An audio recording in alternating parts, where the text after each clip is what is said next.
বেশ কয়েক বছর ধরে ট্যারিফ বাড়ানোর তোড়জোড় ছিল চট্টগ্রাম বন্দরের।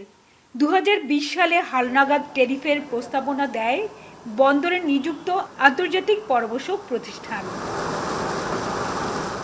সম্প্রতি অর্থ ও নৌপরিবহন মন্ত্রণালয়ের অনুমোদনের পর রোববার দিবাগত রাতে 56টি সেবা খাতে গড়ে 40% পর্যন্ত মূল্য বাড়িয়ে নতুন ট্যারিফের প্রজ্ঞাপন জারি করে চট্টগ্রাম বন্দর কর্তৃপক্ষ, যা কার্যকর হচ্ছে সোমবার থেকে।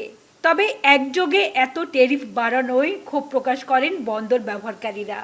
সবচেয়ে বেশি সেবার মূল্য বেড়েছে কন্টেনার ওঠানো নামানো, পরিবহন, টাগবোট সার্ভিস ও পাইলট চার্জ, জাহাজ ভিড়ানো ও ক্রেন চার্জ।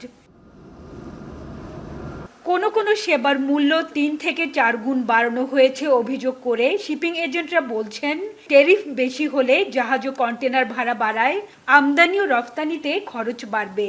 বন্দর ব্যবহারকারী আছি যাতে করে এই ধরনের মাসুলগুলো যেন বৃদ্ধি না করা হয়। এই ধরনের মাসুল বৃদ্ধি করা মানে আপনার জাহাজ ভাড়া এবং জাহাজের উপরে যে পণ্য পরিবহন করা হবে সেগুলোর কিন্তু ব্যয় বৃদ্ধি হবে।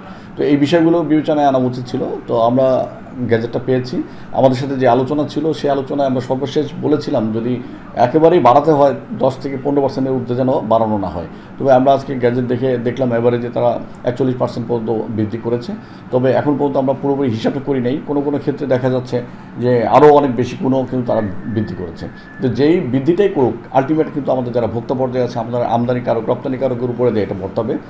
হালনাগাদ ট্যারিফে মুরিং ও হ্যাচ চার্জ সহ কয়েকটি সেবায় চার্জ আরোপ করা হয়, যা আগে ছিল না।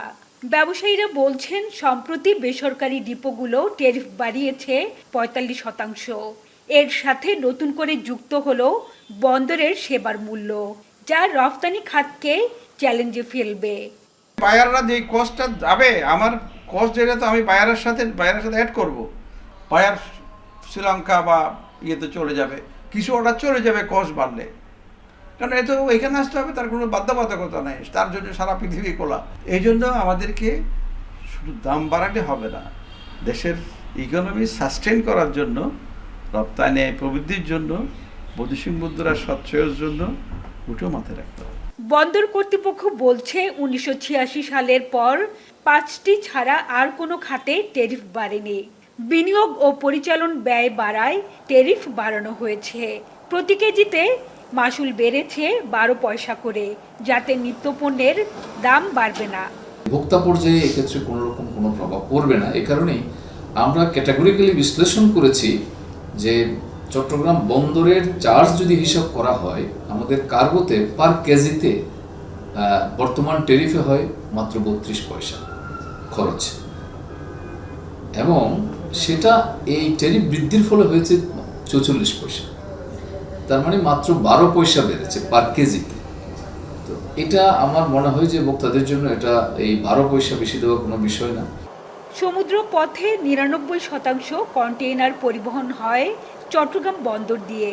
নতুন মাসুল কার্যকর হওয়ায় প্রতিটি 20 ফুট কন্টেইনারে বাড়তি দিতে হবে গড়ে 4,395 টাকা। সব মিলিয়ে কন্টেইনার প্রতি গড়ে মাসুল দিতে হবে 16,243 টাকা। হাজেরা শিউলি, এখন, চট্টগ্রাম।